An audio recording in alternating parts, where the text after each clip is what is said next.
Karoline Leavitt can't cover up the truth. Trump's Cankles and hand camouflage makeup say it all. Forget the badly camouflaged makeup on both his hands now. Forget the newly lavender hair hovering above his scalp like a bruise. Forget the slits for eyes. The real tell on Donald Trump is below the knee. His ankles, swollen and straining over his Oxfords, aren't just unsightly cankles. They're flashing neon signs of a body under pressure. In medical terms, that puffiness often means venous or even cardiac insufficiency. The circulation is slowing, the blood not moving as it should. These are not the hinges of stamina that can run a presidential marathon, but the hinges of a retiree glued to his lazy boy, feet up and watching Fox News all day. We've already seen this movie when it starred President Joe Biden. The stumbles, the shuffling, the vacant stares, all dismissed until his catastrophic debate meltdown, when the country suddenly realised the emperor had no recall. The press tiptoed around the obvious. He was too old, and then boom, reality hit, live on television. A year later, we're watching the sequel. Now it's Donald Trump's turn under the unflattering fluorescent lights of mortality. He's 79, a number closer to octogenarian shuffleboard than to nuclear brinkmanship. Only a couple of weeks ago, he twice announced he was going to Russia. I'm going to see Putin. I'm going to Russia. Clearly confused about where his hastily scrambled Alaskan summit with President Putin was taking place. The confusion persisted. On Air Force One, he told Bret Baier of Fox News he was a deal guy, and if things didn't work with Putin, he'd come back to the United States and work on other things, as if peace in Europe could be abandoned like a casino in Atlantic City. He's already forgotten his conversations with Ukrainian President Volodymyr Zelensky and European leaders whom he promised a ceasefire. And recently, he started mixing up names, referring to his head of Homeland Security, Kristi Noem, as Christy Kerr, the name of an LPGA golfer.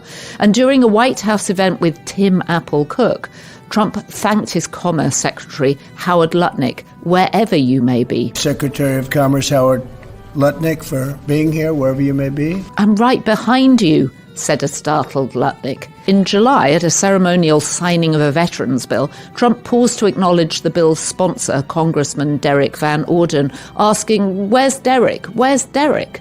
"I'm here, sir," said Van Orden, standing right next to him. Embarrassing.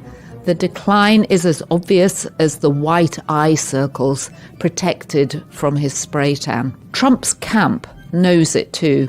Karoline Leavitt has dusted off Karine Jean-Pierre's old binder of excuses. The president is working very hard. Every day is a test. The bruises come from shaking hands. Sound familiar?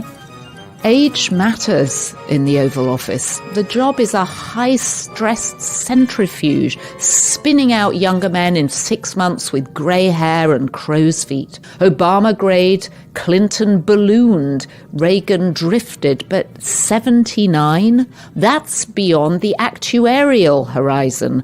For Biden, the tell was the papery whisper, the frozen smile and multiple faceplants. For Trump, it's the gait, the new halo of fat around his neck and the laborious climb up the stairs of Air Force One, gripping the railing with one hand and puffing like an aging club pro at the back nine. This isn't age shaming, it's reality shaming. To ignore what's obvious is political malpractice. The press flinched with Biden. We cannot do the same with Trump, dismissing senior moments as gaffes or just Trump being Trump. We shouldn't need another public collapse to admit the obvious. Donald Trump is old, and he's showing it. His cankles may be an unglamorous tell, but they are telling us a lot. Biden had less than a year to go on his contract when the slippage became undeniable. Trump has 3 years and change. That is a long time for someone to be stumbling through the most dangerous crises of our time. When Biden reached this weary, stumbling stage, Democrats, led somewhat improbably by George Clooney, rang the alarm. Will Kid Rock now step up to ask the president to step aside for the sake of democracy? Or perhaps Trump's handlers see this as an opportunity to seize power and pull the puppet's strings from behind the curtain? If that's the plan, it may not go quite as expected. Anyone who has ever tried to take the car keys away from a loved one exhibiting elderly mental impairment knows how difficult it is to get them to let go. Now imagine those keys are not for starting a car, but for launching a nuclear strike. Good luck to them, and good luck to all of us.